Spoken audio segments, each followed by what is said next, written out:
Hoy examinamos un caso que capturó titulares durante 4 años. El 7 de mayo de 2000, Kenneth Herring, de 62 años, pasó un semáforo en rojo, chocando contra un camión de 18 ruedas. A pesar de los destrozos, huyó de la escena, sorprendiendo a los testigos. Sin que él lo supiera, el verdadero peligro no era su condición médica, sino una joven decidida que lo persiguió, ignorando las advertencias de un operador de 911. Lo que ocurrió después sigue siendo inolvidable. Tomemos un momento para honrar a la víctima, deseándole paz y felicidad en un mundo mejor. En la tarde del 7 de mayo de 2009, el tráfico cerca del aeropuerto internacional Hartsfield-Jackson en Atlanta, Georgia, era intenso. En la Interestatal 85, un camión de batería se incendió, causando el cierre de las entradas y salidas de la autopista. Mientras conducía por la autopista Clark Howell, Terry Robinson, un oficial de corrección estatal fuera de servicio, fue testigo de cómo una camioneta Dodge Dakota roja pasó un semáforo en rojo, casi chocando con un Jeep negro, y luego se estrelló de frente contra un camión de remolque. El conductor del camión, Stanley Kimball, no resultó herido y salió del vehículo sin problemas. La conductora del Jeep, Hannah Payne, también resultó ilesa y se detuvo al lado de la carretera. Tanto Terry como Hannah llamaron al 911 para informar del incidente.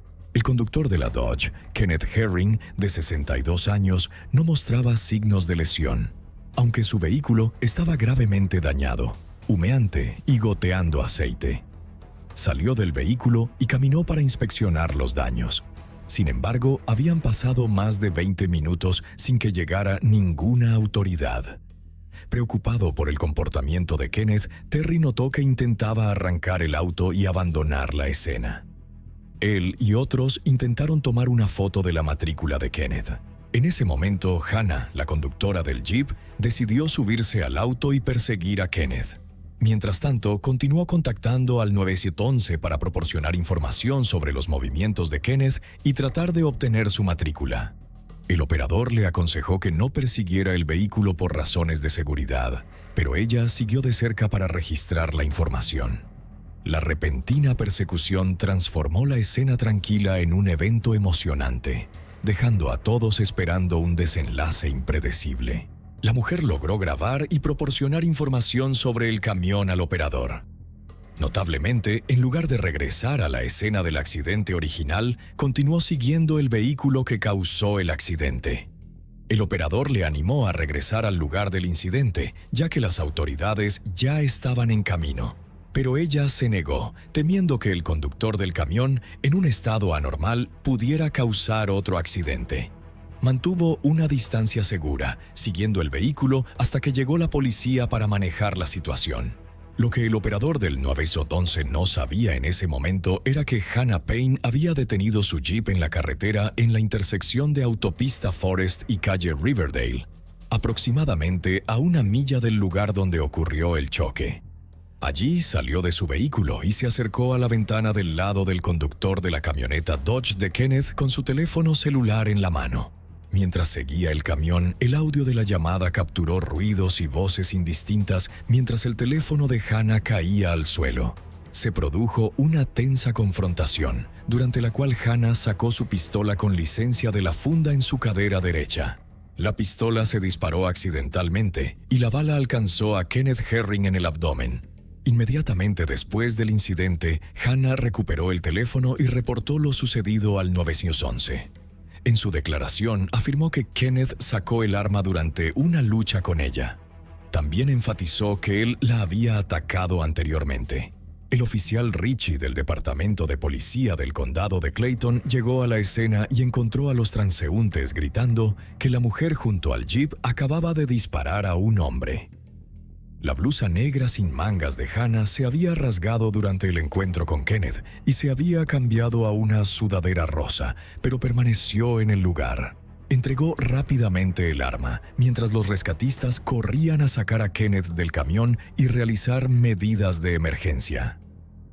Hannah discutió y suplicó a los testigos en la carretera, esperando que aquellos que habían tenido una vista clara del encuentro se quedaran para contarle a la policía lo que ella acababa de afirmar al despacho de 911. que Kenneth Herring la había atacado y disparado en el proceso.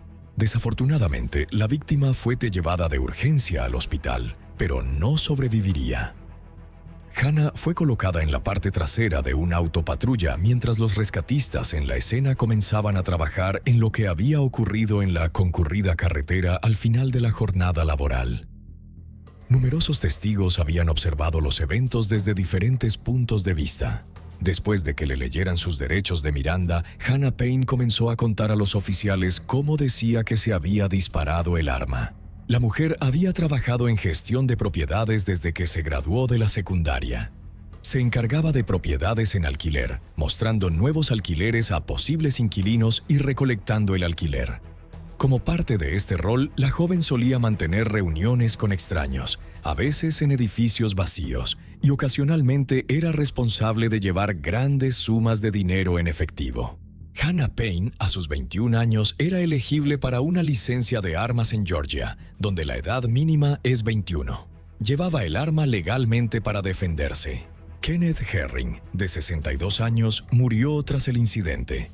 Su familia lo recordaba como un hombre trabajador, un buen esposo y un abuelo. Trabajó en varios oficios a lo largo de su vida, incluyendo mecánica, reparación de aire acondicionado y otros trabajos manuales.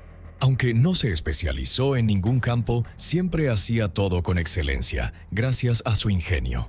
El camión que conducía había sido de su padre.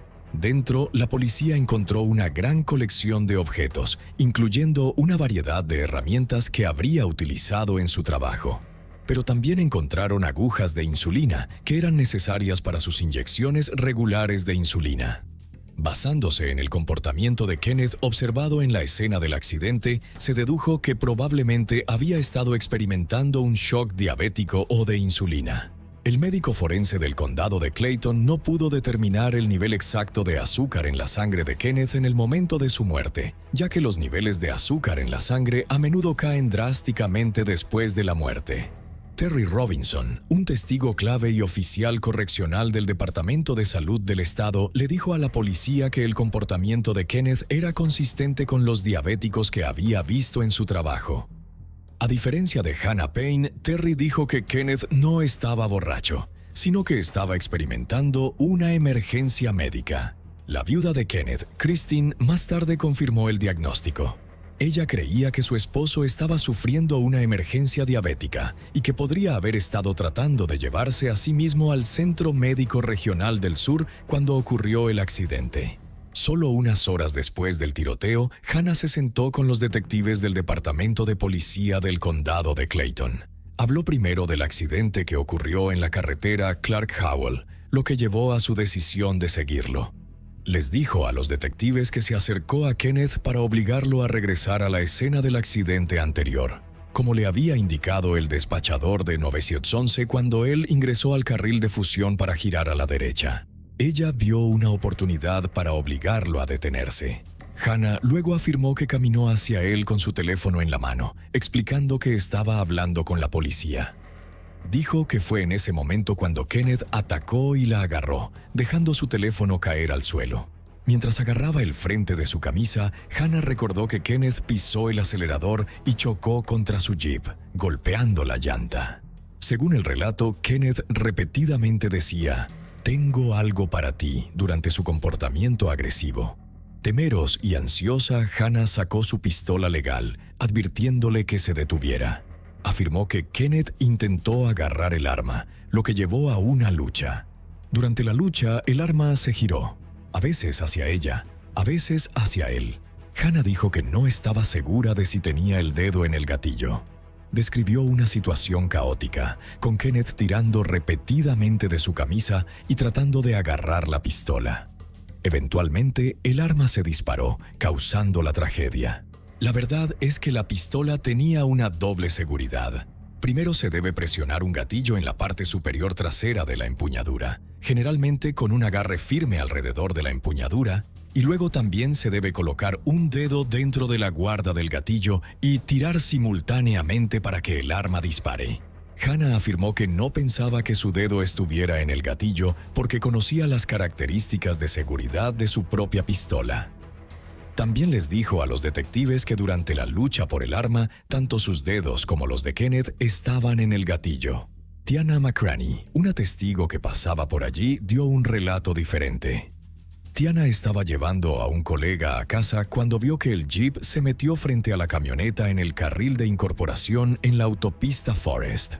Según ella, después de que ocurrió este incidente, el conductor de la camioneta frenó bruscamente para evitar una colisión.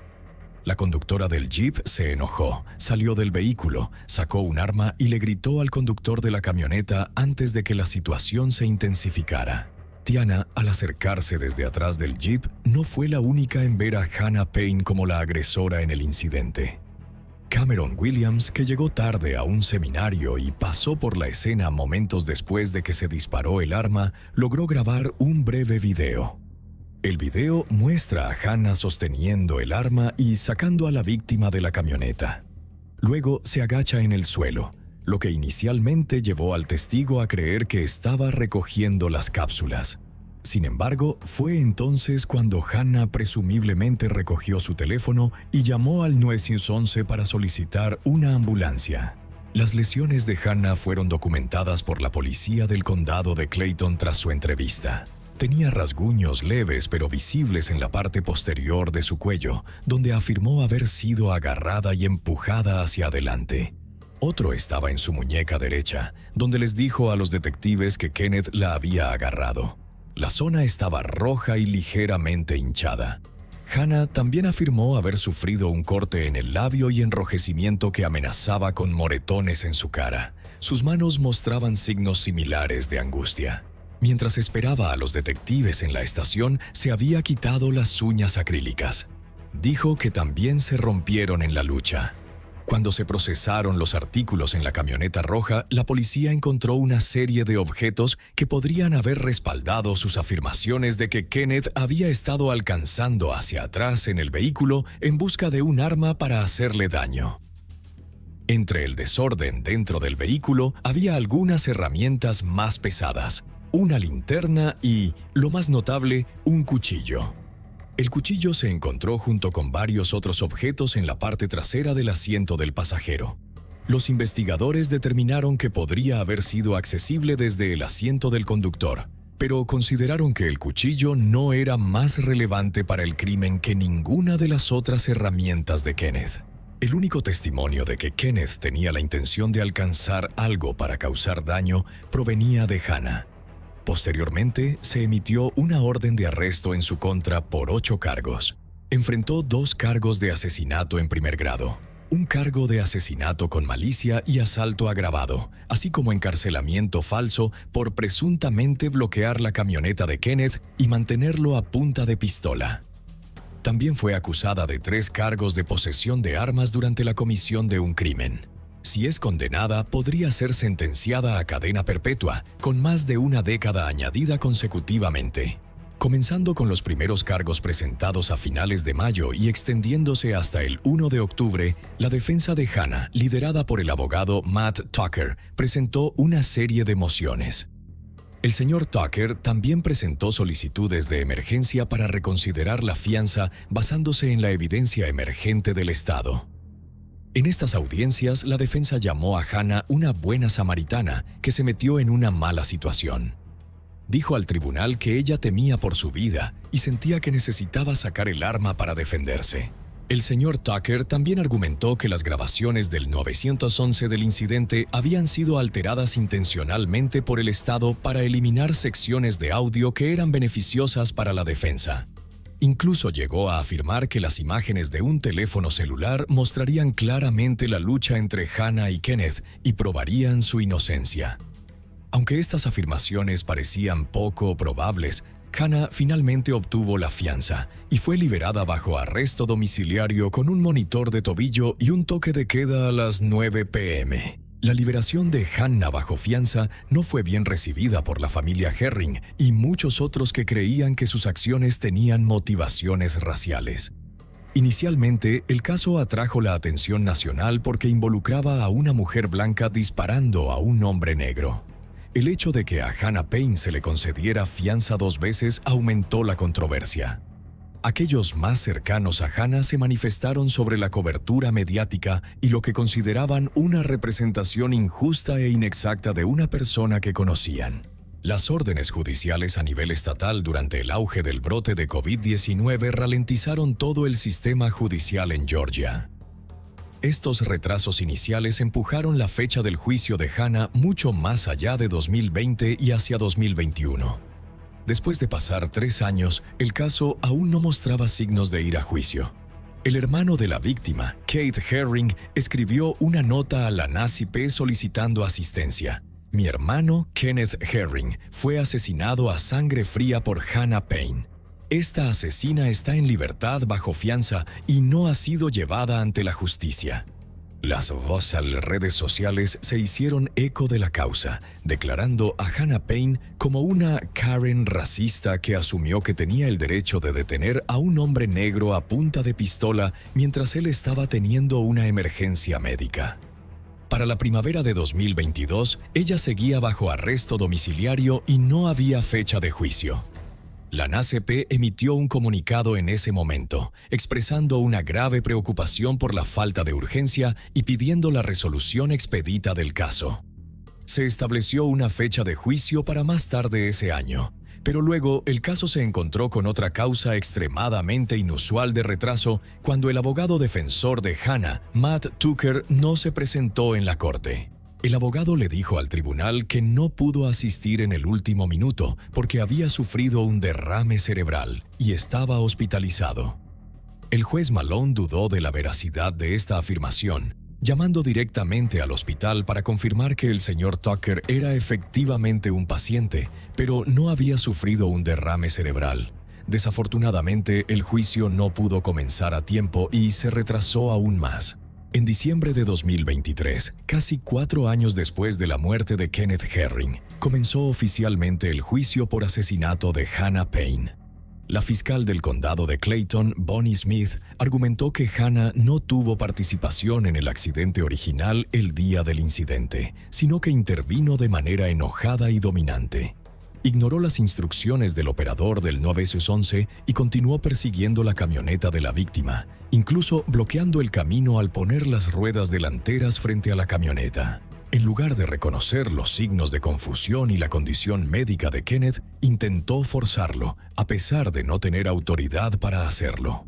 La situación se intensificó a medida que la camioneta avanzaba, golpeando las ruedas del Jeep, causando que la situación se saliera de control.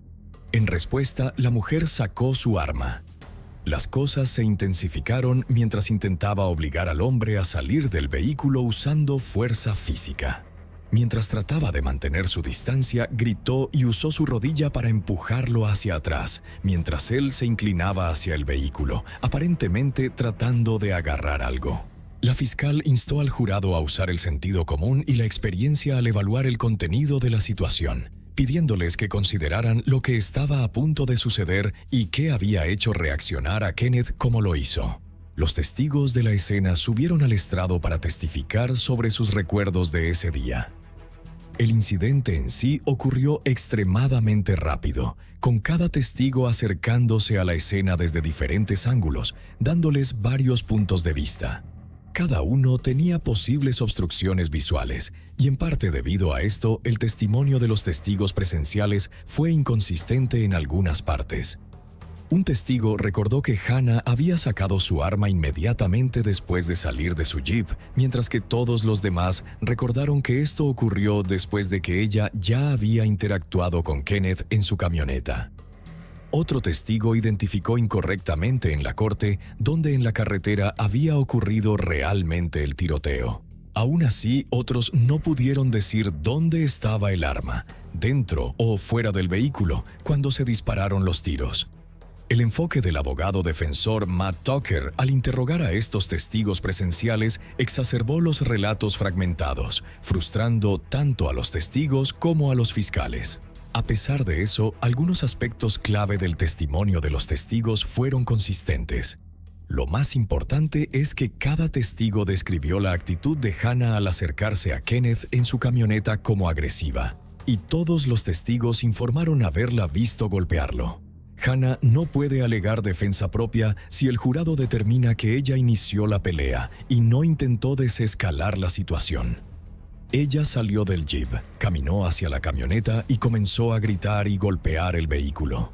El testimonio de los testigos describió al conductor de la camioneta como confundido y aparentemente angustiado, mientras que la mujer actuaba con ira. Ella apuntó con el arma al conductor, le exigió que abandonara el vehículo y se impacientó cuando él no obedeció. Después del tiroteo, los testigos notaron que Hannah no mostró remordimiento. No se acercó a la víctima para ayudar. En cambio, hizo una llamada telefónica, se cambió de abrigo y caminó por la escena. Un testigo dijo que Hannah no regresó al vehículo después del incidente y no parecía mostrar ninguna emoción. Sus acciones fueron descritas como tranquilas e impenitentes, como si creyera que tenía toda la razón. El médico forense encontró que Kenneth Herring había muerto por una sola herida de bala en el abdomen. No había otras lesiones notables en su persona. Como el abogado defensor se apresuró a señalar, el examen no encontró signos de moretones en el pecho, lo que podría haberse esperado si hubiera sido golpeado repetidamente, como testificaron todos los testigos. Kenneth tenía solo una pequeña marca, una marca del tamaño de un punto en su clavícula. La herida de bala había entrado en una trayectoria descendente de izquierda a derecha. Matt Tucker argumentó además que esto era consistente con la lucha por el arma que Hannah había descrito. Hannah tomó el estrado para testificar en su propia defensa. Dijo al jurado que creía que había estado siguiendo las instrucciones de las autoridades en la escena cuando Terry Robinson, el testigo clave en el primer accidente, se identificó como un oficial estatal y le pidió que obtuviera una foto de las placas de la camioneta roja. Ella hizo lo que pudo para conseguirlo. Más tarde se enteró de que Terry era un oficial correccional en una instalación estatal, no un oficial de policía. Terry, por otro lado, insistió en que no le pidió a Hannah que persiguiera a Kenneth. Según el testimonio, mientras Kenneth se alejaba de la escena, él estaba regresando a su auto y no pudo obtener la matrícula. Mientras tanto, el conductor de la camioneta y un oficial estatal permanecieron en la carretera, haciendo señas para que Terry se acercara. Hannah testificó que no persiguió a Kenneth, sino que lo estaba siguiendo para mantener su distancia y esperar a que llegara la policía. Los testigos, por otro lado, dijeron que ella condujo de manera agresiva, casi chocando con su vehículo e incluso conduciendo de forma peligrosa frente a la camioneta roja para forzarla a detenerse. También afirmó que solo había escuchado vagamente las instrucciones del operador del 911, específicamente la advertencia de no perseguir. Insistió en que solo quería estar a salvo y mantener su distancia, no causar daño. Hannah le contó al jurado una historia similar a la que le había contado a la policía. Después de acercarse a Kenneth para pedirle que regresara a la escena del accidente original, él la agarró y no la dejó ir. Hannah enfatizó que el punto de inflexión en el conflicto fue el momento en que Kenneth avanzó con la camioneta y golpeó su jeep. Lo describió como un momento de vida o muerte, haciéndola sentir como si todo frente a ella estuviera distorsionado por el miedo. Aunque la distancia recorrida fue solo de unos pocos pies, Hannah dijo que la sensación de ser retenida y no saber qué pasaría a continuación hacía que el tiempo pareciera interminable. Sin embargo, durante el contrainterrogatorio, sus respuestas fueron perjudiciales para su defensa. Aunque respondió claramente cuando fue interrogada por su abogado defensor, parecía confundida e inconsistente cuando se enfrentó a las preguntas de la fiscalía. Se negó a reconocer detalles en la evidencia, especialmente el hecho de que los operadores del 911 le pidieron repetidamente que regresara a la escena en lugar de continuar persiguiendo el auto de la víctima.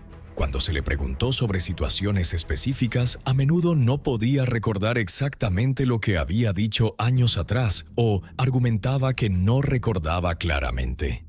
En particular, no admitió haber salido del auto y acercarse agresivamente a Kenneth a pesar de que los testigos confirmaran esa acción.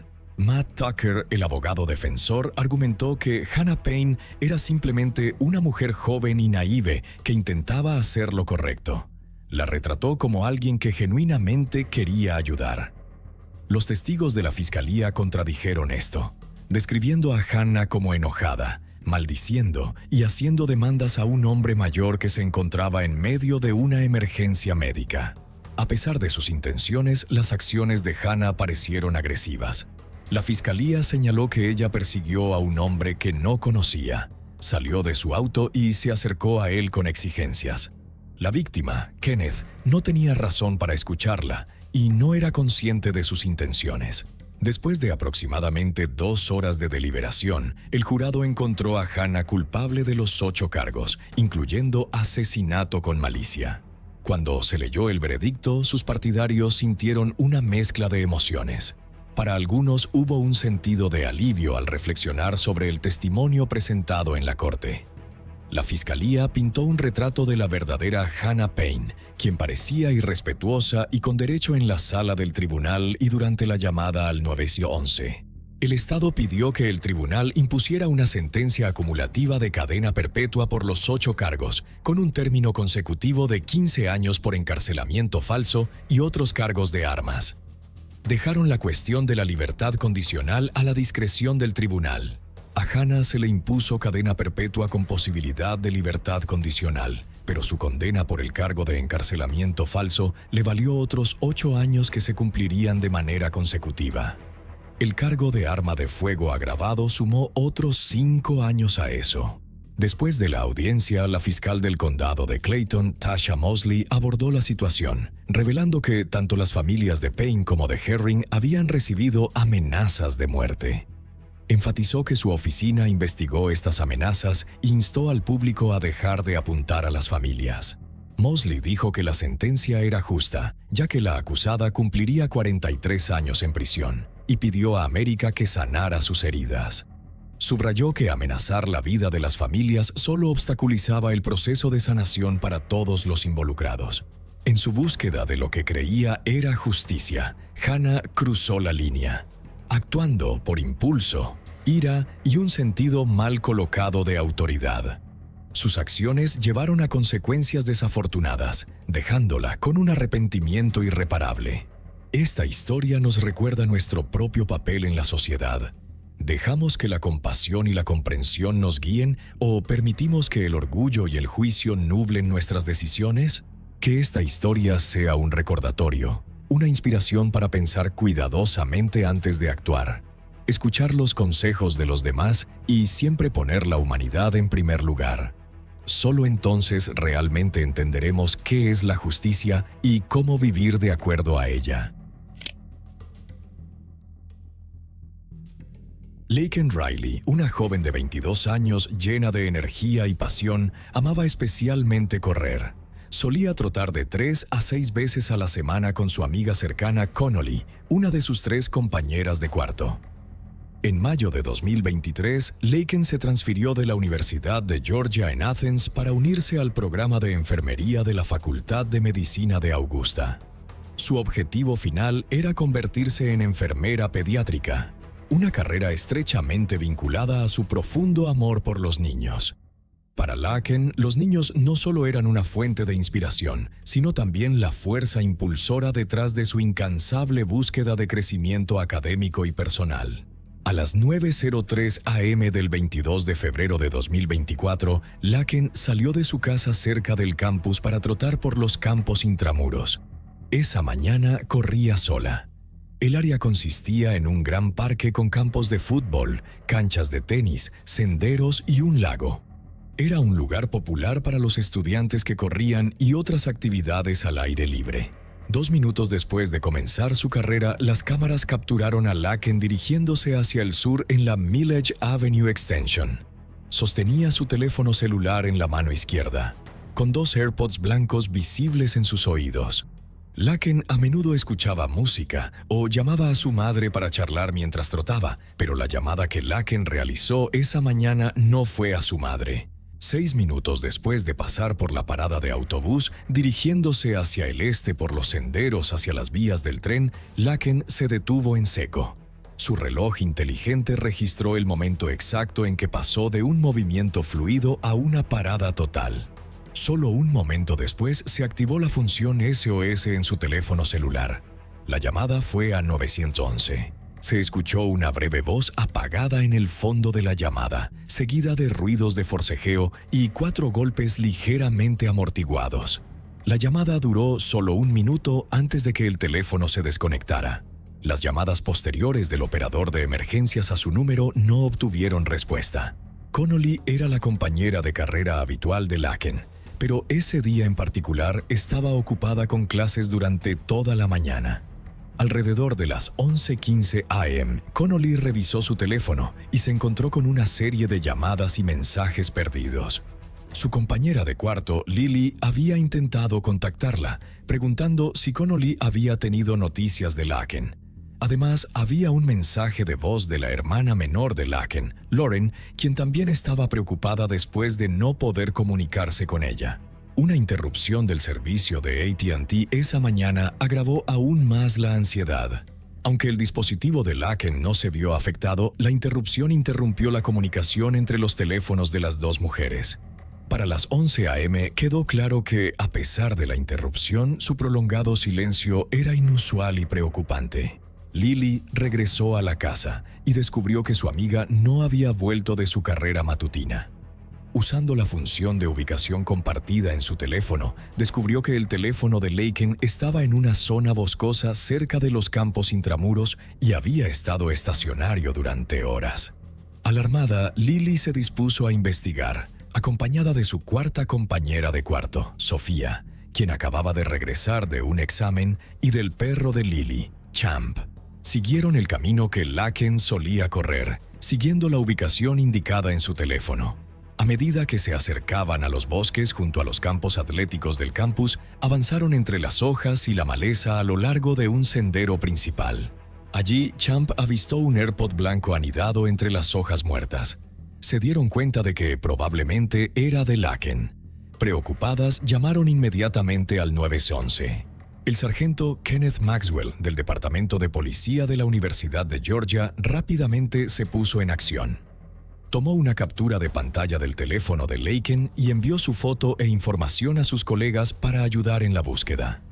La policía comenzó a rastrear la última ubicación conocida del teléfono. Alrededor de las 12:30 p.m., el sargento Maxwell hizo un descubrimiento desgarrador. Laken Riley fue encontrada tendida inmóvil en el suelo bajo un gran árbol, oculta por hojas y maleza. Esto estaba detrás del lago Herrick, a 64 pies del sendero más cercano. Se despacharon paramédicos de inmediato. El personal de EMS intentó reanimarla, pero todos los esfuerzos fueron infructuosos. Laken fue declarada muerta debido a un trauma contundente en la cabeza. En la escena, el suelo estaba alterado por las hojas. 2 rocas cercanas tenían manchas de sangre visibles que, tras ser analizadas, se confirmaron como de la víctima. Los investigadores concluyeron que una o ambas rocas se utilizaron en el ataque que resultó en la trágica muerte de Laken Riley. La historia de Laken no solo dejó a su familia y amigos desconsolados, sino que también destacó la necesidad de garantizar la seguridad personal, especialmente durante actividades al aire libre. El teléfono celular de Laken fue finalmente localizado bajo otro árbol unas horas más tarde. Estaba a una distancia notable de donde se encontró su cuerpo. Si las autoridades no hubieran sido ya conscientes de que había emitido una señal en esa área, probablemente no lo habrían encontrado. En la pantalla del dispositivo había una huella dactilar clara. Las pruebas determinarían más tarde que era de un pulgar izquierdo y no pertenecía a ella. Su autopsia sugirió que puede no haber muerto exclusivamente por sus lesiones en la cabeza, sino que también había experimentado alguna forma de asfixia. Había sido un ataque brutal. Los datos del reloj inteligente mostraron que había permanecido en el sendero durante 4 minutos tras su abrupta detención. La breve llamada al 911 tuvo lugar durante ese tiempo. Después de moverse más de 60 pies hacia el bosque, podría haber sido arrastrada a esa ubicación o forzada a entrar al bosque durante una lucha. Los datos del reloj inteligente de Laken revelaron que aún se registraba un latido a las 9:28 a.m., 17 minutos después de que ella había dejado de correr. Esta línea de tiempo coincidía con el descubrimiento del cuerpo por parte del sargento Kenneth Maxwell. Cuando fue encontrada, la ropa de Laken estaba desordenada y su parte superior estaba expuesta. Los investigadores supusieron que el atacante tenía la intención de cometer una violación personal, pero por razones desconocidas esto no ocurrió. Con pocas pistas en las primeras etapas, las fuerzas del orden lanzaron una extensa investigación. Se acordonaron los senderos cerca del lago y los oficiales entrevistaron a todos los que pasaban por la zona. La policía reunió grabaciones de vigilancia de edificios cercanos y buscó meticulosamente en los contenedores de basura y los vertederos en la vecindad en busca de posibles pruebas. Cada posible pista, por pequeña que fuera, fue perseguida para arrojar luz sobre el horrendo ataque que reclamó la vida de Laken Riley. Los datos del reloj inteligente, que indicaban que su latido persistió después de que dejó de correr, plantearon preguntas críticas. ¿Había Laken luchado contra su atacante? ¿O había huido el agresor mientras ella aún estaba viva? La policía de la Universidad de Georgia, en cooperación con la policía del condado de Athens-Clarke y la Oficina de Investigación de Georgia, continuó trabajando día y noche para resolver el crimen y llevar ante la justicia a cualquier persona involucrada. Entre los contenedores que se buscaron se encontraba un gran contenedor de reciclaje ubicado en el extremo de un estacionamiento entre un puñado de edificios de apartamentos. El complejo estaba a solo unos cientos de yardas de los senderos y del espacio intramuros utilizado por la universidad. Cuando la policía miró dentro del contenedor de reciclaje, vieron una chaqueta de color oscuro, arrugada y desechada recientemente sobre otros desechos. Visible en la chaqueta había sangre, así como varios cabellos largos de color marrón que se habían enredado y adherido a uno de los botones de la chaqueta. La sangre dio positivo a la de Laken Riley. Se extrajeron un total de 29 cabellos de la chaqueta, que también eran consistentes con los de ella. Muchos de estos mechones mostraron signos de haber sido arrancados violentamente directamente de su cuero cabelludo. Afortunadamente para los investigadores, la cámara del timbre de un apartamento vecino miraba directamente hacia el contenedor de reciclaje donde se encontró la chaqueta. En las imágenes, la policía creía haber capturado al asesino de Laken. A las 9:00 a.m. de la mañana en que la joven murió, y solo 15 minutos después de que su corazón había dejado de latir, una figura masculina se acercó al contenedor azul. Se quitó la gorra de Adidas de la cabeza, la examinó brevemente y luego se la volvió a poner. El hombre arrojó la chaqueta ensangrentada al contenedor y procedió a caminar por el lado del edificio de apartamentos. En los arbustos se detuvo para desechar otros objetos. En esos arbustos, la policía encontró 3 guantes de cocina desechables negros, uno de los cuales tenía un desgarro visible, creando un agujero sobre la parte superior del pulgar. También había sangre de Laken Riley en estos guantes. Poco antes de las 8:00 a.m. del día siguiente al asesinato, la policía de la Universidad de Georgia tuvo su siguiente gran avance en el caso.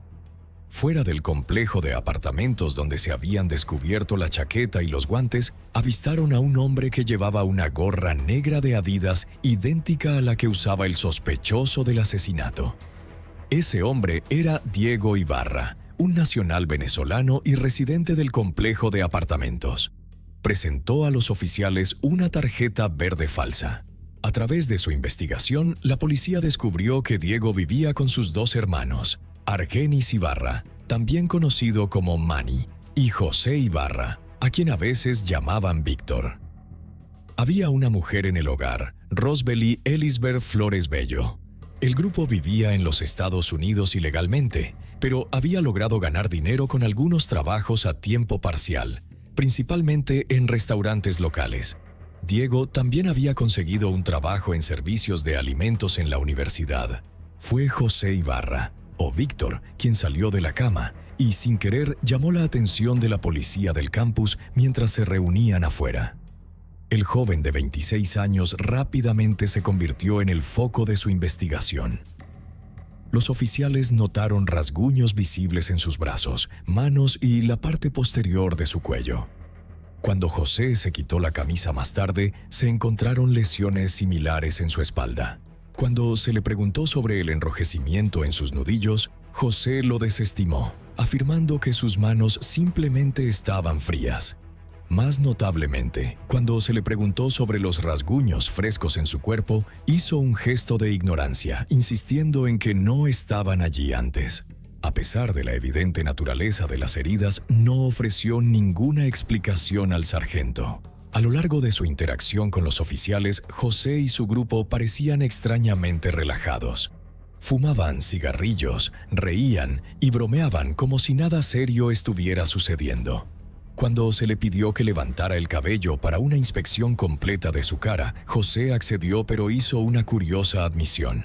Frecuentemente usaba una gorra. Hizo un gesto hacia su hermano Diego como forma de explicación, diciendo que a menudo lleva una gorra igual a la de Adidas que su hermano tenía esa mañana.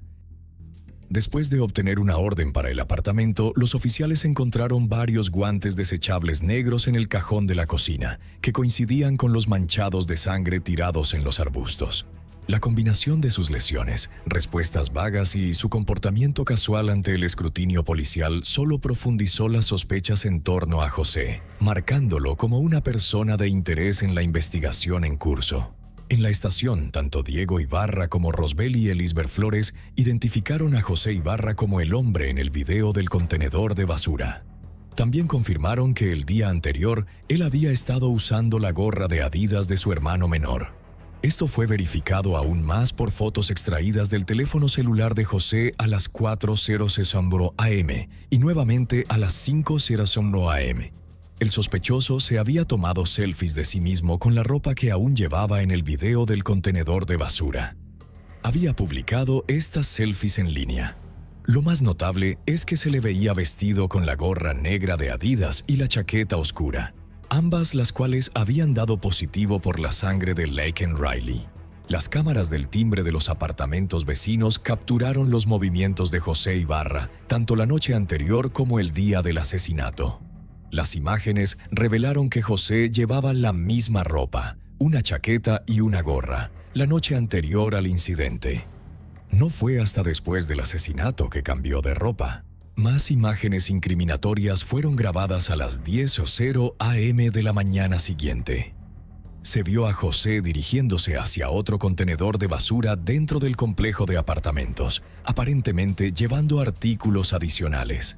3 minutos después regresó, pero la bolsa de plástico que había estado sosteniendo ya no estaba con él. Los investigadores confirmaron que el contenedor en cuestión había sido vaciado 45 minutos después de que el sospechoso desechó la bolsa como parte del horario regular de recolección. Este cronograma generó preocupaciones significativas, ya que los artículos desechados probablemente serían irrecuperables para cuando las fuerzas del orden pudieran intervenir. Las imágenes no solo vinculaban los movimientos de José con el tiempo y la cercanía del asesinato, sino que también sugerían que había tomado medidas deliberadas para ocultar o deshacerse de posibles pruebas. En particular, la camisa con estampado que José llevaba debajo de su chaqueta, como se vio en las imágenes de la cámara del timbre, no pudo ser encontrada. No se encontró en ningún contenedor de basura ni se recuperó dentro del apartamento. De manera similar, la pequeña mochila o bolso cruzado que se le vio llevando en las imágenes también estaba desaparecida. Los investigadores teorizaron que ambos artículos fueron desechados a las 10:00 am, cuando José fue capturado en video dirigiéndose hacia el segundo contenedor de basura en el complejo de apartamentos. El caso contra José Ibarra era sólido, aún más después de que los expertos forenses de la Oficina de Investigación de Georgia FBI encontraran que su huella dactilar del pulgar izquierdo coincidía con la que se encontró en el teléfono celular de Laken Riley. El ADN debajo de las uñas de la mano derecha de la víctima también coincidía con el de José Ibarra y explicaba los muchos rasguños que había adquirido tan recientemente. Era claro que José Ibarra había atacado y asesinado brutalmente a Laken Riley. A medida que los investigadores descubrieron el motivo de José Ibarra y construyeron un caso sólido en su contra, la indignación pública estalló casi de inmediato. La situación se intensificó aún más a medida que surgieron detalles sobre el trasfondo y la historia criminal de José. José y su esposa, Leylin Franco, habían cruzado la frontera entre EU y México en El Paso en septiembre de 2022. Fue detenido, pero luego liberado bajo un programa de libertad condicional. En ese momento, los migrantes venezolanos recibían protección temporal en EU, debido a la agitación política y los peligros de regresar a su patria. Mientras la solicitud de asilo de José esperaba revisión, él y su familia estaban atrapados en problemas legales. Después de su arresto por el asesinato, surgió que había habido al menos 2 ocasiones en los 2 años anteriores en las que José podría haber sido detenido, pero no lo fue. Inicialmente estableciéndose en Nueva York, este hombre fue acusado en septiembre de 2023 por acciones que ponían en peligro a un niño y por violar leyes de tránsito. Mientras entregaba comida, montó un scooter con su hijo de 5 años y no llevaba casco. A pesar de estos cargos, las autoridades de Nueva York lo liberaron antes de que se pudiera emitir una retención migratoria. En Nueva York, José se reconectó con su hermano menor Diego, quien había asegurado vivienda en Athens, Georgia. Diego prometió oportunidades laborales en la zona, lo que llevó a José y a Rosbelly Elizabeth, una mujer que conoció en Queens, a solicitar un vuelo humanitario para unirse a él. Poco después de su llegada a Athens en octubre, José y Diego fueron arrestados por robo en Walmart. Esto marcó otra oportunidad perdida para que las autoridades detuvieran a José. En ese momento no se realizaron controles migratorios a menos que se emitiera una retención formal, y ambos hermanos fueron liberados después de recibir citaciones judiciales. Durante un año electoral presidencial contencioso, el trasfondo de José y su papel alegado en el asesinato de Laken convirtieron el caso en un punto de inflamación para el debate nacional. El representante conservador de Georgia, Mike Collins, presentó el Laken-Riley Act, que buscaba exigir la detención de cualquier inmigrante acusado de robo o hurto. Los críticos rápidamente señalaron fallas en la legislación propuesta, argumentando que generalizaba injustamente las acciones de un individuo a toda una comunidad. Cuando queremos responder rápidamente a algo, debemos asegurarnos de que no solo estamos reaccionando, sino que los recursos están ahí para ayudar, que hay personas prestando atención para asegurarse de que realmente están resolviendo un problema que necesita ser resuelto, dijo un crítico. Los partidarios del propuesto Laken-Riley Act argumentaron que, de haber estado en vigor la ley, José Ibarra no habría estado libre para cometer un ataque tan brutal. En marzo de 2024, el proyecto de ley fue aprobado en la Cámara con un apoyo abrumador. El caso se convirtió en un símbolo del debate nacional sobre la inmigración, destacado en el discurso sobre el Estado de la Unión y referenciado repetidamente por ambos principales partidos políticos durante la temporada de campaña presidencial. Sin embargo, el intenso enfoque político no fue bien recibido por la familia en duelo de Laken, quienes sentían que su memoria estaba siendo oscurecida por una retórica divisiva. La historia ganó aún más prominencia cuando el expresidente Donald Trump se reunió con la familia de Laken y prometió públicamente luchar por justicia. Enmarcó el caso como una acusación contra las políticas migratorias actuales, enfatizando la brutalidad de la muerte de Laken y culpando a fallas sistémicas por permitir que su asesino permaneciera en el país. Para los padres de Laken, el espectáculo político aumentó su desconsuelo. Su madre expresó frustración porque la historia de su hija estaba siendo utilizada como una herramienta política, diciendo que su hija merecía ser recordada por quien era. Una brillante y compasiva estudiante de enfermería con un futuro prometedor. Su padre compartió sus arrepentimientos, deseando haber podido protegerla y lamentando que ella había elegido correr sola ese día. José Ibarra está previsto para ser juzgado en noviembre de 2024, enfrentando 10 cargos, incluyendo asesinato en primer grado, asalto agravado y secuestro. Cargos adicionales, como asalto con intención de violación personal y voyeurismo, pintaron un escalofriante retrato del estado mental del joven de 26 años la mañana del ataque. Las imágenes de vigilancia de la mañana del asesinato de Laken Riley revelaron a un individuo sospechoso merodeando cerca de una parada de autobús que conectaba con un camino que conducía al complejo de apartamentos de José Ibarra. Vestido con ropa oscura, incluyendo una chaqueta estilo sudadera, un bolso cruzado, un sombrero y guantes negros, la figura llevaba un vaso blanco mientras se movía por el área. Además, hay evidencia sobre este criminal. Entre las 6:00 y las 8:00 am, el hombre fue capturado en video acercándose repetidamente a la puerta de un apartamento cercano ocupado por una joven estudiante de posgrado. En 2 ocasiones pareció intentar abrir la puerta. La gente se estaba preparando para el desayuno dentro cuando escucharon un ruido. Mientras estaba en la ducha, ella oyó claramente movimientos cerca de la puerta principal.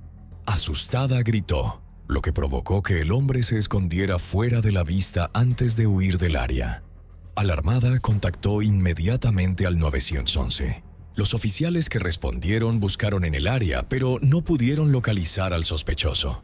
Sin embargo, la evidencia en video proporcionó una visión detallada de sus movimientos. En las imágenes, el hombre llevaba y bebía intermitentemente del vaso blanco que más tarde jugaría un papel crucial al vincularlo con el asesinato de Laken. El vaso blanco fue encontrado desechado justo fuera del área boscosa donde se descubrió el cuerpo de Laken. Su posición era significativa, estando aproximadamente a medio camino entre la escena del crimen y el apartamento de la estudiante de posgrado. Las pruebas forenses revelaron ADN en el vaso, identificándolo de manera concluyente como perteneciente a José Ibarra. Esta pieza de evidencia proporcionó un contexto crítico a la secuencia de eventos. Sugería que José había estado vagando por el área durante horas antes de cruzarse con Laken. Su intento de acceder al apartamento de la estudiante de posgrado mostró un patrón de comportamiento depredador, culminando en el trágico ataque que reclamó la vida de Laken Riley. El 22 de febrero, José Ibarra se puso una gorra negra, una chaqueta estilo sudadera y unos guantes desechables negros de cocina, y salió a buscar mujeres en el campus de la Universidad de Georgia. El condado de Clark había decidido traer a una fiscal especial, Sheila Ross, para procesar el caso. Ross presentó un argumento apasionado, detallado y contundente contra José Ibarra. El argumento se presentó únicamente ante el juez del Tribunal Superior del Condado de Athens-Clark, H. Patrick Haggard. José renunció a su derecho a un juicio conjurado, quizás buscando evitar el problema de sesgo y notoriedad que probablemente surgiría en un caso tan mediático. Su equipo de defensa intentó desviar algunas piezas de evidencia, argumentando que el hombre en el video del contenedor de basura podría haber sido su hermano menor Diego. El agente especial del FBI, James Burney, informó al tribunal que recibió los datos de ubicación del teléfono celular de José, junto con el teléfono de Laken y los datos de su reloj. Con esto pudo armar un mapa completo de sus movimientos. Los datos GPS del reloj colocaron a Laken en el bosque, donde fue encontrada más tarde. Los pings entre el teléfono de José y las torres celulares, junto con el hecho de que su teléfono no estaba realizando conexiones Wi-Fi en el momento del asesinato, también lo ubicaron en el bosque. Su equipo de defensa demostró que, en los días previos al asesinato, otras personas, incluyendo a su hermano menor Diego, habían usado el teléfono celular de José. A pesar de esto, no hubo indicios de que alguien más lo hubiera tenido en posesión el día del asesinato. El 22 de febrero, Diego Ibarra también estaba trabajando un turno en el comedor de la Universidad de Georgia el día del asesinato. Ni había evidencia física que lo colocara en el bosque con Laken. Solo se encontró el ADN de José debajo de las uñas de ella y su huella dactilar fue hallada en su teléfono. José Ibarra mostró poca o ninguna emoción durante el juicio. A lo largo de 3 días de testimonios observó estoicamente mientras un intérprete le transmitía el caso que se estaba presentando. Las 3 compañeras de cuarto de Laken, Connolly, Lily y Sofía, que la habían buscado frenéticamente esa mañana, cada una tomó el estrado. José miraba al vacío mientras se reproducía en la corte la llamada al 911 realizada desde el teléfono de Laken. Solo él sabía exactamente lo que había ocurrido durante esa llamada, pero no mostró ninguna reacción cuando las imágenes de la cámara corporal del sargento Maxwell revelaron los horripilantes momentos que siguieron a su descubrimiento de Laken en el bosque. Muchos de los amigos y familiares de la víctima eligieron abandonar la sala del tribunal antes de que se reprodujeran estas imágenes. Las pruebas en video y las pruebas de ADN no dejaron lugar a dudas sobre quién era el responsable. La fiscalía presentó un caso convincente, enfatizando la claridad y el peso de la evidencia que implicaba directamente a José Ibarra en el asesinato de Laken Riley. Argumentaron que sus acciones fueron deliberadas y motivadas por la rabia cuando Laken resistió su intento de asaltarla. La cronología de los eventos solidificó la culpabilidad de Ibarra. 73 minutos antes de encontrarse con Laken en el sendero, su comportamiento ya era sospechoso. Sus movimientos fueron capturados en video. Su evidencia física lo vinculó al crimen y su propia huella digital. Especialmente, las selfies tomadas con ropa que se parecía a lo que llevaba el agresor lo delataron. Los testimonios de su hermano y su compañera de cuarto, Rosbely Elisberg, confirmaron aún más su identidad y acciones ese día. Cuando el juez Haggard regresó después de un breve receso, se entregó el veredicto. Ibarra fue hallado culpable de todos los cargos, incluyendo asesinato malicioso, asesinato en primer grado y secuestro con daño corporal. El peso de la evidencia y la naturaleza escalofriante de sus crímenes no dejaron ambigüedad. José Ibarra fue responsabilizado por el brutal ataque que reclamó la vida de la joven. Durante la fase de sentencia del juicio, la familia y amigos cercanos de Laken Riley entregaron declaraciones emotivas que transmitieron el profundo dolor que sufrieron por su pérdida, así como la extraordinaria persona que Laken había sido.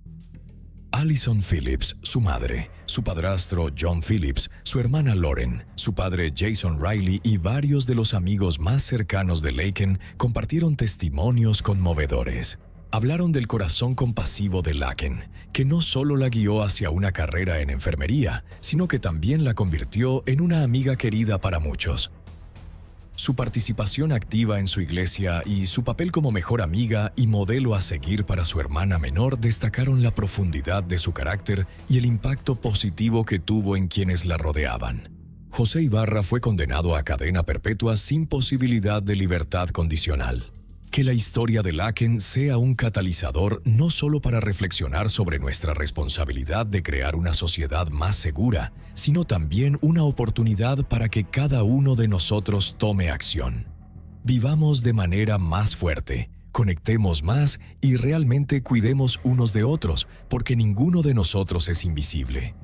Juntos podemos hacer la diferencia para que tragedias como esta nunca vuelvan a suceder.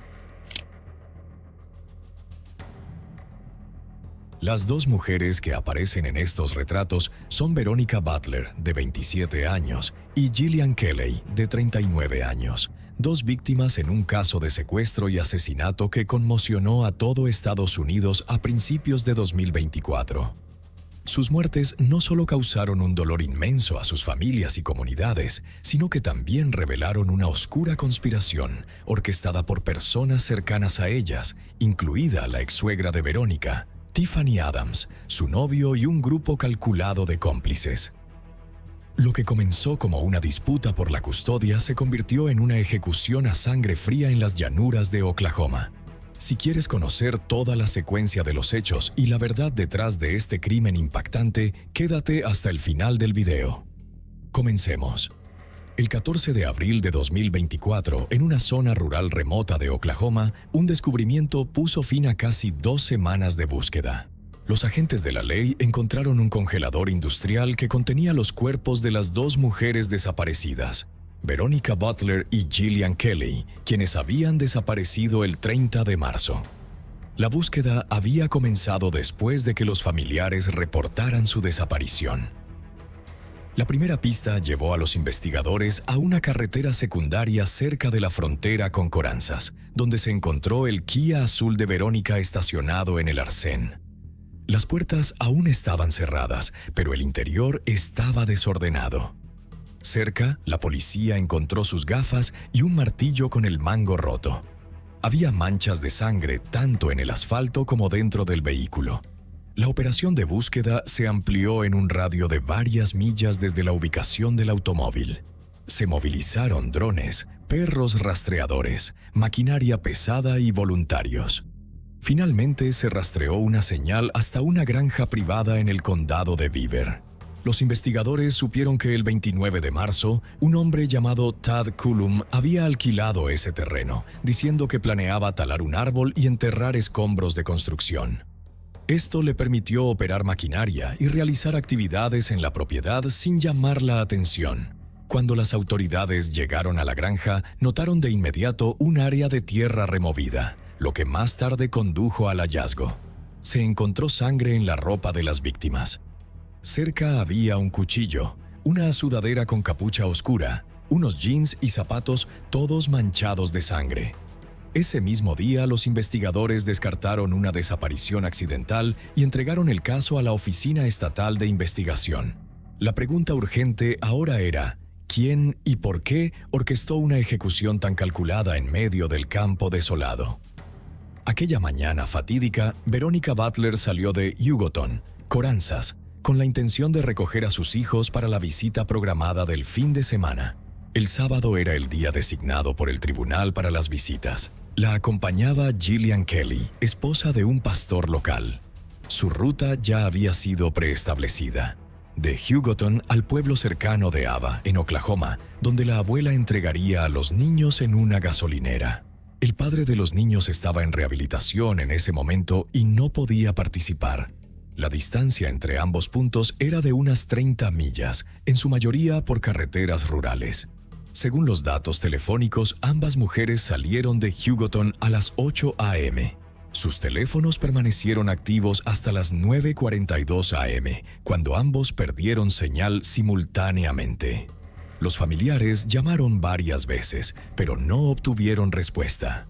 Dado el horario estricto de visitas, esto encendió inmediatamente las alarmas. La familia de Verónica actuó de inmediato. Al mediodía ya habían encontrado la primera pista: el automóvil abandonado. Cuando la policía llegó a la escena, registraron múltiples evidencias. Dentro del coche encontraron el bolso de Gillian, que contenía una funda vacía para pistola y un cargador de teléfono. Pero el arma en sí no estaba. Sus teléfonos, documentos de identificación, carteras, todo había desaparecido. Cada señal indicaba que el automóvil había sido abandonado con urgencia. El área fue acordonada rápidamente. Las autoridades buscaron en granjas cercanas, barrancos y casas abandonadas. La total falta de contacto con ambas mujeres reforzaba la hipótesis de secuestro.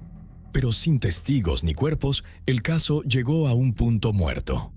La noticia de la desaparición se difundió rápidamente a través de los medios. Residentes locales, grupos de iglesias y organizaciones defensoras se unieron a la búsqueda. A pesar de la gran atención, los primeros días no arrojaron pistas creíbles, lo que aumentó las sospechas de que el ataque había sido premeditado y no aleatorio. Lo único que arrojó algo de claridad sobre esa mañana fue el análisis de los registros de llamadas y ubicaciones de los teléfonos. Alrededor de las 9 a.m., Tiffany Adams, la abuela paterna, había llamado a Verónica. Más tarde afirmó que Verónica había cancelado la reunión. Pero los datos de las torres de telefonía celular y la ubicación del vehículo indicaban lo contrario. Las dos mujeres estaban de hecho a solo unas millas de la gasolinera. Esa mañana escalofriante marcó el inicio de una secuencia trágica de acontecimientos. Todas las primeras pistas apuntaban a una emboscada. Verónica Butler nació el 28 de febrero de 1997 en Hugoton, Coranzas. Sus padres, Clinton y Amanda, se divorciaron posteriormente y ambos formaron nuevas familias. A pesar de su separación, Verónica mantenía lazos fuertes con sus parientes y era conocida en la escuela como una estudiante centrada y decidida. Se graduó con excelentes recomendaciones y fue seleccionada como oradora de la ceremonia de graduación. Luego se inscribió en un programa universitario en Liberal, Coranzas, para convertirse en técnica quirúrgica. Verónica era conocida como una persona amable y tranquila. Trabajaba como asistente de enfermería, cuidando a personas mayores y dedicándose con todo su corazón a sus pacientes. Tenía una profunda pasión por la cocina y había progresado notablemente en ese campo. Sin embargo, su prioridad absoluta siempre fueron sus hijos. Su relación con el padre de los niños, Wrangler Cole Rickman, se había deteriorado desde hacía tiempo. Aunque la pareja nunca se casó oficialmente, tuvieron 2 hijos durante su tiempo juntos. Los conflictos habían comenzado incluso antes de que se separaran en diciembre de 2018. Después de la separación, acordaron la crianza compartida de sus hijos. En febrero de 2019, Wrangler solicitó la custodia compartida. Finalmente, el tribunal dictaminó que Verónica conservaría la custodia principal, mientras que al padre se le otorgaban derechos de visita limitados. Este acuerdo llevó a que los niños alternaran su lugar de residencia con cada progenitor semanalmente. Esto continuó durante varios meses hasta que Verónica decidió mudarse fuera del estado. Sin una orden judicial ni un acuerdo formal, se llevó a los niños a Colorado. Durante los siguientes 2 años, cambió de residencia 4 veces en 3 estados distintos. Según Wrangler, esos constantes traslados alteraban las rutinas de los niños y generaban una seria preocupación. En 2020, Wrangler solicitó la custodia total. Durante el proceso, presentó pruebas que mostraban que después de cada visita con su madre, los niños regresaban en estado de abandono, hambrientos, con moretones y con lo que él afirmaba eran marcas de mordeduras de animales. También acusó a Verónica de dejar con frecuencia a los niños al cuidado de parientes o conocidos sin informarle. Uno de los puntos más graves planteados durante el juicio fue la acusación de que el hermano de Verónica había mostrado comportamientos agresivos hacia sus hijos. Aunque el tribunal había emitido anteriormente una orden de no contacto contra el tío, posteriormente se descubrió que aún estaba presente cerca de los niños. Esta violación llamó la atención del juez. Por su parte, Verónica acusó a Wrangler de abuso y presentó 5 denuncias separadas por violencia física. Sin embargo, las investigaciones concluyeron que estas acusaciones eran infundadas. En una ocasión afirmó que el padre había estrangulado a su hijo e incluso presentó fotos de moretones como prueba, pero el niño luego admitió que su madre le había dicho que mintiera. Esta revelación fue clave en cómo el tribunal evaluó su testimonio. El tribunal escuchó los testimonios, revisó el comportamiento de ambas partes y concluyó que Wrangler proporcionaba un entorno más estable. Verónica fue considerada poco confiable en el cuidado de los niños, a menudo reteniendo información y mostrando un comportamiento manipulador. Como resultado, el tribunal redujo su acceso a visitas supervisadas una vez por semana, realizadas los sábados y monitoreadas por un tercero. Perder la custodia afectó profundamente a Verónica. Siempre había querido participar activamente en la vida de sus hijos, y esta decisión legal se sintió no solo como perder su maternidad, sino como perder una parte de sí misma. A partir de ese momento, comenzó a centrarse en reconstruir su vida, académicamente, profesionalmente y en lo personal. Sin embargo, incluso las breves visitas con sus hijos ahora dependían de condiciones externas, completamente fuera de su control. Cuando el tribunal concedió oficialmente la custodia principal a Wrangler Cole Rickman, él se convirtió en el tutor legal. Sin embargo, en la práctica, las responsabilidades cotidianas recayeron en su madre, Tiffany Adams. Esta transferencia ocurrió después de que Wrangler enfrentara problemas personales cada vez más graves. A principios de 2024 fue sentenciado a rehabilitación obligatoria por orden judicial debido a problemas con el alcohol y sustancias controladas. Además, fue procesado por posesión ilegal de armas, lo que complicó aún más su situación legal. Estas circunstancias lo volvieron no apto tanto física como legalmente para cumplir con sus deberes parentales durante varios meses consecutivos.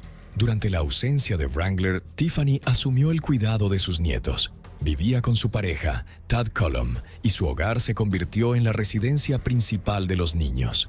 Aunque Tiffany no tenía la tutela formal, rápidamente tomó el control de la situación, bloqueando no solo el acceso de Verónica, sino también el de su propio hijo. Según testigos, la implicación de Tiffany fue mucho más allá del apoyo temporal. asumió plenamente el rol parental. Personas cercanas a la familia describieron a Tiffany como estricta y dominante. A menudo era vista como agresiva e impredecible. En conversaciones con otros, usaba con frecuencia amenazas e intimidación. Wrangler testificó que su madre interfería regularmente en su comunicación con los niños e incluso amenazaba con represalias si no obedecía sus deseos. En un incidente reportado, supuestamente amenazó con usar un arma si él actuaba en contra de su voluntad. Estos comportamientos eran conocidos en la comunidad e incluso vecinos expresaron preocupación por su conducta. Tiffany violaba repetidamente el horario de visitas aprobado por el tribunal, generando continuamente confrontaciones, cambiando unilateralmente las citas sin previo aviso, negándose a entregar a los niños e imponiendo condiciones de último momento. Todo esfuerzo que hacía Verónica por cumplir con el proceso legal era bloqueado. Aunque tenía permiso oficial para visitar a los niños semanalmente, esas visitas solo se realizaban cuando Tiffany lo permitía. No había ninguna agencia de bienestar infantil supervisándolas. Tiffany no estaba obligada a rendir cuentas ante ninguna autoridad y no estaba sujeta a ningún tipo de supervisión. Esta falta de control le otorgaba un dominio total sobre la situación. Su pareja, Tad Cullum, también generaba preocupación en la comunidad local. Los vecinos lo describían como temperamental, solitario y completamente alineado con las acciones de Tiffany.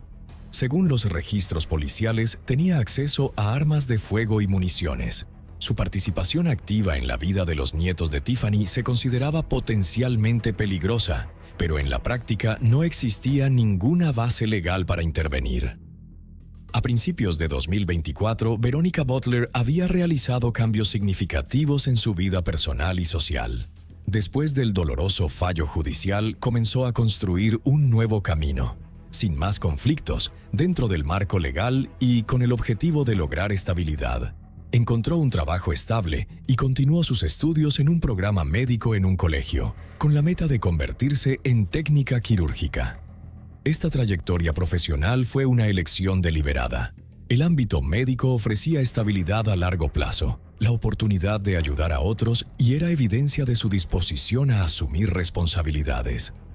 Además del trabajo y los estudios, Verónica comenzó a asistir a una iglesia local, donde rápidamente formó un vínculo cercano con Gillian Kelly, una miembro activa de la congregación. Gillian tenía experiencia criando niños. Estaba profundamente involucrada en el apoyo a mujeres y jóvenes y ocupaba una posición respetada en la comunidad. Durante uno de los periodos más difíciles en la vida de Verónica, Gillian no solo fue una mentora, se convirtió en una amiga cercana. Su relación se fortaleció a través de conversaciones frecuentes. Gillian ofrecía consejos personales, apoyo emocional y ayudó a Verónica a recuperar su equilibrio psicológico. Pero su ayuda no se detuvo en la amistad. Asistía en asuntos legales, revisaba documentación y consultaba con abogados para guiar a Verónica en el proceso legal para recuperar su maternidad. Aunque no intervenía directamente en el caso, su apoyo ayudó a que Verónica se mantuviera serena y enfocada. En ese contexto, en marzo de 2024, Verónica presentó una petición ante el tribunal para ampliar sus derechos de visita. Solicitó la eliminación de la condición de supervisión obligatoria durante las visitas y pidió más tiempo de convivencia. Su solicitud fue respaldada por documentos que mostraban cambios positivos en su vida y la ausencia de incidentes nuevos. Adjuntó cartas de recomendación de su empleador y de profesores del colegio. El tribunal también consideró otro factor importante: los problemas cada vez más graves en la vida del padre de los niños. En ese momento, Wrangler Cole Rickman estaba obligado a participar en un programa de rehabilitación por orden judicial, tras ser arrestado por posesión ilegal de armas y recaída en el consumo de sustancias. Aunque en el papel seguía siendo el tutor legal, en la práctica ya no era capaz de cumplir con sus responsabilidades parentales. Se programó una audiencia judicial para el 17 de abril de 2024. El juez consideraría la petición de Verónica y decidiría si sus derechos de visita podían modificarse. Las perspectivas eran bastante optimistas. El abogado de Verónica expuso razones legítimas para restaurar parcialmente sus derechos parentales. Faltaban menos de 3 semanas para la audiencia y los preparativos se intensificaron. Se recopilaron registros adicionales, se identificaron testigos y se estaba armando un expediente sólido para resaltar las violaciones reiteradas por parte de Tiffany Adams. Verónica entendía que esta era su oportunidad para revertir la situación y restablecer una relación significativa con sus hijos. Cumplía estrictamente con todos los términos del fallo anterior y colaboraba activamente con los servicios sociales. Durante este tiempo, su vínculo con Gillian Kelly se volvió aún más estrecho. Gillian apoyaba en la planificación de viajes, acompañaba a Verónica, participaba en las consultas e incluso había aceptado testificar en su nombre. A comienzos de la primavera de 2024, Verónica no solo había recuperado el control sobre áreas clave de su vida, sino que también había tomado pasos concretos para recuperar su rol como madre. Se esperaba que la audiencia próxima fuera un punto de inflexión, con el potencial de restaurar su estatus legal como madre. Pero esas esperanzas pronto se vieron aplastadas. La primera desviación del procedimiento ocurrió el día de la próxima visita programada de Verónica. La supervisora designada por el tribunal, Cheryl, estuvo ausente de forma inesperada. Una investigación posterior reveló que Cheryl, de hecho, estaba disponible y no tenía planes de ausentarse. Sin embargo, justo antes de la visita, recibió una llamada telefónica directa de la abuela de los niños, Tiffany. Tiffany logró convencer a Cheryl de que se apartara temporalmente de sus funciones, diciendo que su presencia no sería necesaria durante las próximas semanas. No dio una razón específica, solo dijo vagamente que el calendario temporal sería más simple. Cheryl aceptó esto como una notificación proveniente de la tutora legal y no pidió más detalles. Posteriormente se descubrió que esta acción había sido premeditada. Como resultado, el 30 de marzo, la visita de Verónica se organizó bajo un plan alternativo. Estaría acompañada por otra persona en calidad de observadora. Quien asumió este papel fue Gillian Kelly. Técnicamente, este reemplazo no violaba ninguna normativa oficial, siempre y cuando las partes involucradas estuvieran notificadas. No se registraron infracciones, pero la situación dejó al descubierto una vulnerabilidad. El plan era muy simple. Verónica y Gillian saldrían de Hugoton, se reunirían con Tiffany y los niños, llevarían a los niños a una reunión familiar privada y los devolverían a la hora acordada. Pero nadie se presentó en la gasolinera designada. El trayecto desde Hugoton hasta la ciudad de Iva tomaba unos 45 minutos. La última actividad registrada en los dispositivos móviles de ambas mujeres coincidía con la hora en la que se creía que habían llegado. Sin embargo, ni Verónica ni Gillian llegaron jamás a la gasolinera. Investigaciones posteriores confirmaron que el cambio de último minuto en la supervisión jugó un papel clave. Las explicaciones de Tiffany sobre la cancelación repentina, una llamada telefónica y el cambio de planes de última hora fueron refutadas no solo por las pruebas digitales, sino también por la clara secuencia de los acontecimientos. Finalmente, los investigadores concluyeron que la remoción repentina de Cheryl de sus funciones y la mención de un nuevo calendario no fueron decisiones espontáneas. En cambio, Tiffany había orquestado una situación en la que no habría ningún supervisor oficial presente para presenciar lo que ocurriría en el momento crítico. Las consecuencias de esa decisión pronto sacudirían no solo a la familia de las víctimas, sino a todo el país. El 3 de abril de 2024, el caso dio un giro completamente inesperado gracias a una fuente de información inesperada. En una entrevista oficial con la presencia de las autoridades, una adolescente de 16 años que vivía con su madre, Cora, y su padrastro, de nombre Cole, se presentó con información que cambiaría por completo el rumbo de la investigación. Hasta ese momento, ni Cora ni Cole estaban en el radar de las autoridades, pero el testimonio de la joven lo cambió todo. Según ella, desde principios de marzo, un grupo de 5 adultos se reunía con frecuencia en su casa. Entre ellos estaban Cora, Cole, Tiffany Adams, la pareja de Tiffany, Tad Cullum, y un hombre llamado Paul Grice. La chica declaró que estos adultos se hacían llamar a sí mismos los marginados de Dios y hablaban constantemente de rechazar al tribunal y al sistema legal. Las reuniones se realizaban en secreto, en el dormitorio de sus padres, y a menudo giraban en torno a conversaciones directas sobre Veronica Butler. La adolescente recordó que una vez oyó a su madre decir: «Ya no tendremos que preocuparnos por Verónica». Otras frases mencionadas durante esas reuniones incluían: «Todo está planeado. Todo terminará antes del fin de semana. El camino que ella siempre toma». Y referencias a una zona remota donde todo podría ocultarse perfectamente. Estas conversaciones le generaban una profunda inquietud.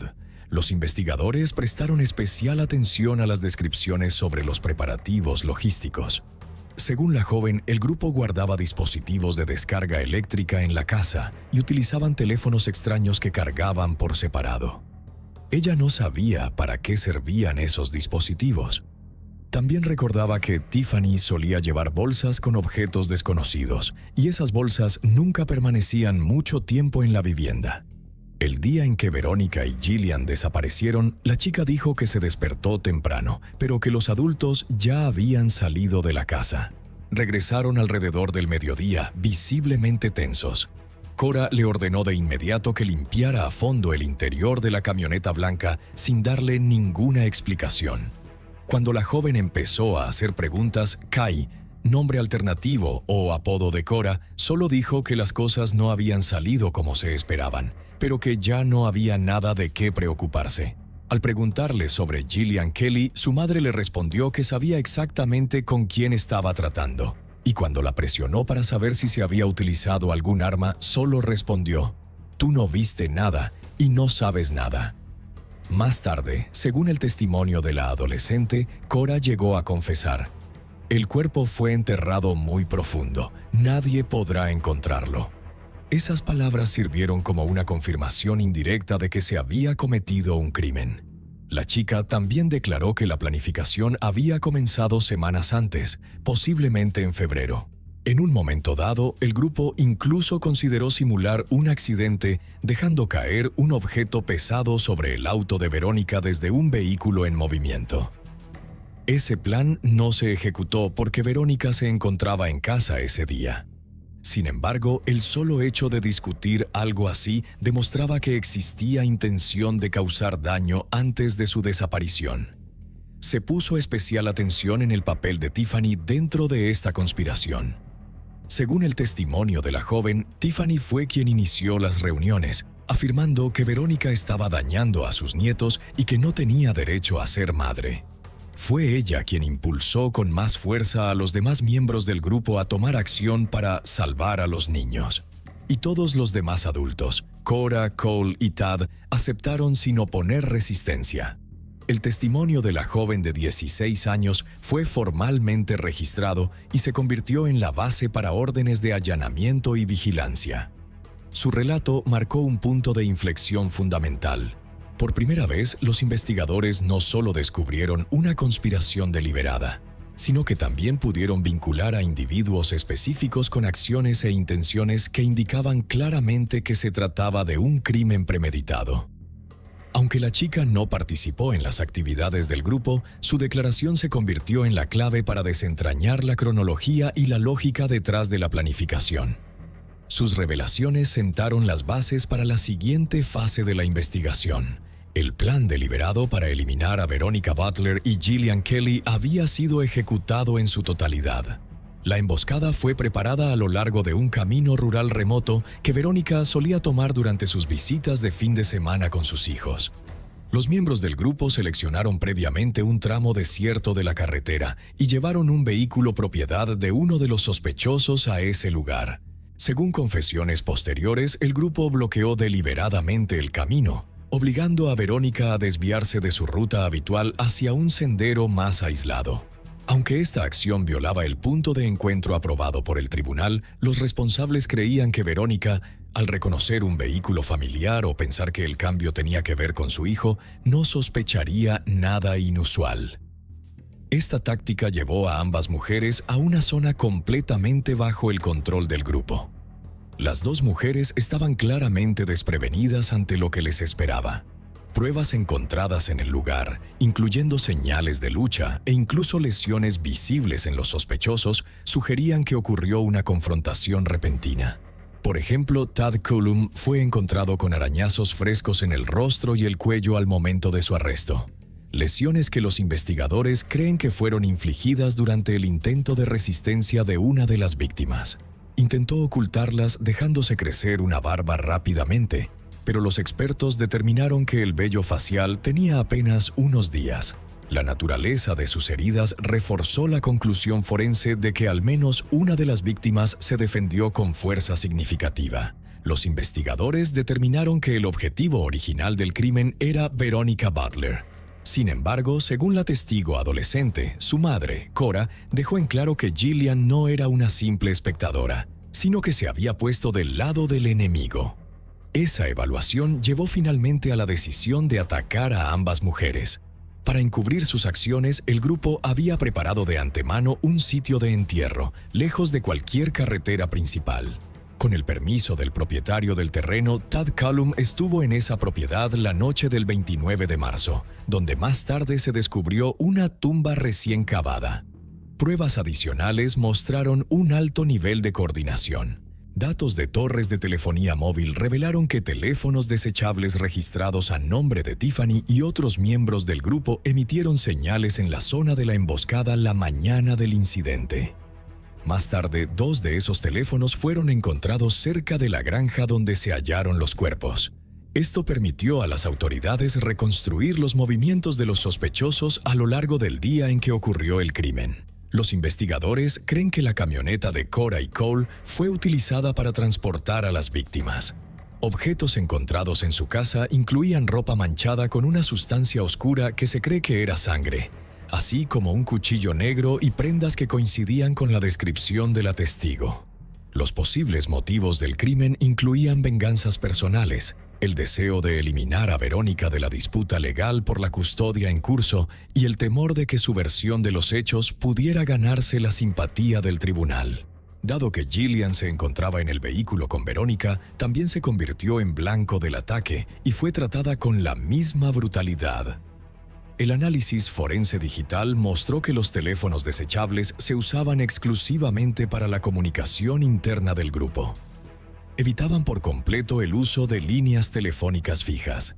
Las llamadas eran breves y la mayor parte de la actividad se produjo entre las 8:00 am y las 11:00 am, precisamente dentro del margen horario en que se ejecutó el plan. Esto indicaba un esfuerzo calculado por evitar vigilancia y prevenir comunicaciones fácilmente rastreables mediante redes convencionales.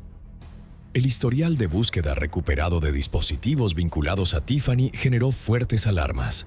El registro del navegador de su teléfono incluía búsquedas recientes como cómo sacar a alguien de una casa, dónde comprar una pistola eléctrica, teléfono no rastreable, armas sin permiso y cómo deshacerse de un cuerpo. Se recolectaron pruebas adicionales en la granja donde se encontraron los cuerpos. El análisis forense confirmó la presencia de sangre en el sitio del entierro, con ADN que coincidía con el de Verónica y Gillian, además de rastros biológicos vinculados a Tad Cullum y Paul Grice. Un cargador vacío registrado a nombre de Gillian fue otra pista clave. Dado que ella poseía un permiso legal para portar armas debido a su función comunitaria, los investigadores creen que pudo haber intentado defenderse durante el ataque, pero que no tuvo tiempo de sacar su arma o que ésta le fue arrebatada en los primeros momentos del asalto. Las huellas encontradas en el vehículo no pertenecían a ninguna de las dos mujeres. Muestras de suelo tomadas de las suelas de los zapatos coincidían con la tierra del lugar donde posteriormente se hallaron los cuerpos. También se encontraron fibras de cabello que coincidían con el ADN de Gillian en el revestimiento del maletero. Estos hallazgos constituyeron la base para la acusación penal formal. La evidencia técnica y biológica confirmó que el secuestro, aislamiento y asesinato de Verónica y Gillian había sido completamente premeditado. El grupo utilizó un sistema de comunicación cerrado e intencionalmente destruyó pruebas. El 12 de abril de 2024, las autoridades anunciaron el arresto de 5 personas sospechosas de estar involucradas en la desaparición y muerte de Veronica Butler y Gillian Kelly. Las personas arrestadas fueron Tiffany Adams, de 54 años, su pareja Tad Cullum, de 43 años, Cora Twombly, de 44 años, su esposo de hecho Cole Twombly, de 50 años, y Paul Grice, edad confirmada posteriormente. Todos fueron detenidos en la cárcel del condado de Texas y acusados de secuestro, homicidio doble y conspiración para cometer el crimen. Durante un registro en la residencia de Tad Cullum, los oficiales incautaron objetos que indicaban preparación para actos violentos. Entre ellos se encontraba una escopeta semiautomática, municiones, un chaleco antibalas y una mochila de respaldo que contenía una linterna, guantes, bridas plásticas y una muda de ropa. También se halló una gran cantidad de dinero en efectivo, lo que sugería que existía un plan para huir tras cometer el crimen. Los registros en las casas de los otros sospechosos revelaron la presencia de dispositivos móviles, documentos, ropa manchada y objetos utilizados para ocultar cuerpos. Los investigadores determinaron que al menos 2 de los sospechosos participaron directamente en el entierro, mientras que los demás se encargaron del transporte, la coordinación y las comunicaciones. Estas conclusiones fueron respaldadas por la evidencia física ya en poder de las autoridades. Al momento de los arrestos, la Fiscalía había reunido una gran cantidad de pruebas, incluyendo resultados de ADN, datos de ubicación que situaban a los sospechosos en la escena del crimen y el testimonio crucial de la joven de 16 años previamente mencionada. Dada la gravedad del caso, los fiscales procedieron con cargos en el más alto nivel penal, incluyendo asesinato en primer grado con premeditación. En los primeros interrogatorios, Tiffany Adams negó cualquier participación, alegando que no sabía nada sobre el paradero de las mujeres y que no las había visto el día de su desaparición. Sin embargo, su testimonio fue completamente contradicho por los registros del caso presentados por la Fiscalía. Además, bajo la presión de la evidencia, uno de los sospechosos, Paul Grice, admitió su participación y aceptó cooperar con la investigación. Uno de los personajes clave, Cole, había sido previamente investigado por posesión ilegal de armas. Mientras tanto, Cora Twombly era conocida por su historial de participación en reuniones religiosas extremistas y por oponerse a la interferencia del gobierno en asuntos familiares. Se cree que esta ideología desempeñó un papel importante en la motivación de la conducta criminal. Los cargos contra los 5 sospechosos incluyen 2 cargos de asesinato en primer grado, secuestro agravado, conspiración para cometer un delito grave, obstrucción a la justicia y posesión ilegal de armas. El tribunal denegó la solicitud de libertad bajo fianza. A cada acusado se le ordenó permanecer bajo custodia hasta que comience el juicio. A mediados de abril, los investigadores habían completado una fase crítica, identificando tanto a los autores materiales como a los organizadores detrás del caso. Se presentaron acusaciones formales y las pruebas recopiladas formarían la base del juicio venidero. Las fuerzas del orden confirmaron que el plan había sido elaborado en detalle durante al menos 2 meses. Solo 10 días antes del incidente, Verónica y su abogada habían logrado programar con éxito una nueva audiencia judicial para el 17 de abril, con una alta probabilidad de recuperar derechos de visita ampliados. Se cree que el riesgo inminente de que Tiffany pudiera perder la custodia fue lo que desencadenó las acciones extremas y apresuradas del grupo. El caso es altamente emotivo, especialmente porque las personas atacadas no tenían participación en ningún conflicto más allá de sus circunstancias personales. Los investigadores también descubrieron un vínculo entre los sospechosos y un grupo extremista poco organizado llamado Los Rechazados de Dios, God's Outcasts. Este grupo promueve una ideología antigubernamental y afirma que sus miembros no están sujetos a la ley de los Estados Unidos. En 2023, uno de los sospechosos, Paul Grice, incluso presentó documentación para renunciar a su ciudadanía estadounidense. Sin embargo, después de los arrestos, el presunto líder de esta organización religiosa negó públicamente cualquier implicación, declarando que los sospechosos no eran miembros oficiales y no representaban las creencias del grupo. Aún así, los investigadores siguen considerando esta ideología como el motivo central. Los acusados veían sus acciones como una misión para intervenir en lo que percibían como una injusticia sistémica, impulsados por el fanatismo y una distorsionada noción de justicia. Hasta el momento no se ha emitido ningún veredicto. El juicio aún está en curso. Las muertes de Veronica Butler y Gillian Kelly han conmocionado profundamente a la comunidad unida de Hugoton y sus alrededores. Su pérdida ha provocado indignación pública y un dolor profundo dentro de sus familias. También se ha informado que el juez encargado del caso de custodia recibió amenazas, que se cree provinieron de personas asociadas con el grupo. Desde entonces, las autoridades han aumentado la protección para todos los funcionarios judiciales implicados. El juicio de los acusados aún no ha comenzado, pero la Fiscalía ha declarado claramente su intención de buscar el castigo más severo: cadena perpetua sin posibilidad de libertad condicional o la pena de muerte. Lo que comenzó como una disputa por la custodia familiar terminó en una tragedia marcada por tintes religiosos y extremistas, dejando una cicatriz permanente en el corazón de la gente de este pequeño pueblo.